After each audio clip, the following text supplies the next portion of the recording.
আজকে রান্না করব হাতে আনাজ ভর্তা। তো এই ভর্তাটা বানানোর জন্য হাতে আনাজগুলা টুকরা টুকরা করে কেটে নিই। তো এগুলো এখন ভাপে সিদ্ধ দিয়ে নিব। আপনারা চাইলে পানিতে এগুলো সিদ্ধ দিয়ে নিতে পারবেন। এটা সিদ্ধ হওয়ার জন্য কিছু পরিমাণ লবণ ছিটিয়ে দিলাম। তো এই ভর্তাটা বানানোর জন্য এখানে কিছু পরিমাণ সয়াবিন তেল দিয়ে নিলাম। 5-6টা শুকনো মরিচ দিয়ে নিলাম।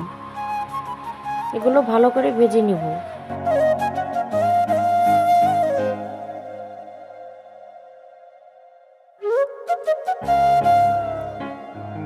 এখন এই বাটাটা বানানোর জন্য এখানে শুকনো মরিচ নিয়ে নিলাম, লবণ নিয়ে নিলাম কিছু পরিমাণ এবং পেঁয়াজ কুচি নিয়ে নিলাম।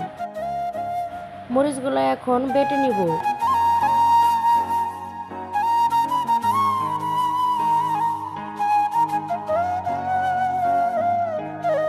তো মরিচ আর পেঁয়াজ বাটা হয়ে গেলে এখানে হাতে আনাজগুলা দিয়ে দিব।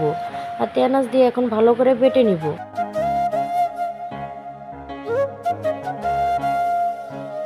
তো এখানে হাতে আনাজের কিছু শক্ত ছাল আছে, ওইটা আমরা ফেলে দেবো, ওটা আমরা বাটবো না।